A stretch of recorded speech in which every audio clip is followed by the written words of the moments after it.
Robin, I think a lot of people would be surprised to see you getting involved with the synchronized swimming, but tell me about the parallels.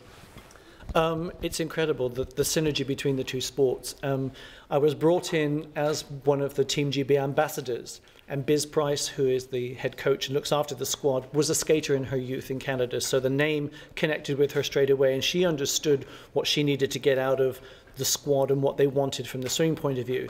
And she thought that I would be able to bring something different. And what I found is, yes, we're both performance-based sports. We skate to music, they swim to music.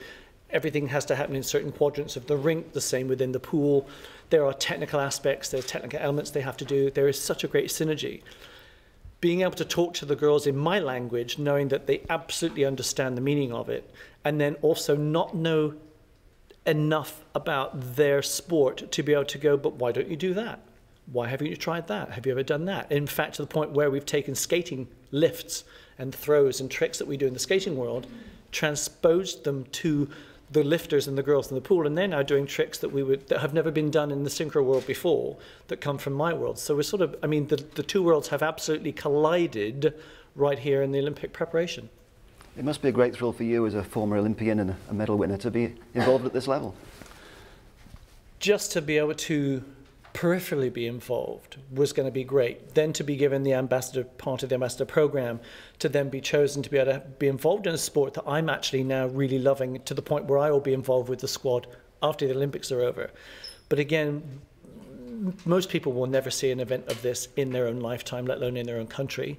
So to have all of this happening now, Team GB, our greatest team, we're not after medals, but we're after people doing really well, and we will give them all the information we can to make sure that they can give the best performance, which hopefully will translate into more medals than we've ever had before.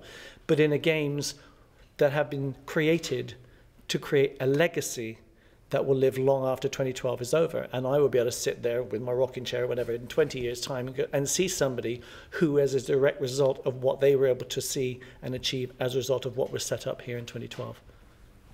I think it's one of those sports that hasn't really been taken too seriously in the past. How underestimated is synchronized swimming? Because it's incredibly difficult, isn't it? Again, the synergy between the two sports, people will always say, oh, figure skating was not, even though it wasn't one of the original Olympic sports, it's not something that, you know, should be really considered a sport. And synchro was the same. My father put it quite succinctly, is that the training and the sport is in the training of it, the art is in the execution. And I think, you know, we all want to look fantastic. We want it to be music. We want it to be right. But you have to be an athlete and have trained really hard to get there. All the falls that we took on the ice, all the gym work, getting the cardiovascular, everything up. These girls are doing exactly the same thing. They're incredible athletes before they get to the pool. Then they're incredible swimmers. Okay, now that's all done.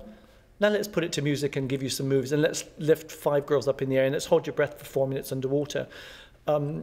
It's been eye-opening from many, many aspects for me. And I think it's going to be a lot of people's guilty pleasure at the Games anyway. It always has been. It's one of those sports that people always say, oh, synchronized swimming, what time's it on? I'll check it. You know, they will watch, as figure skating is.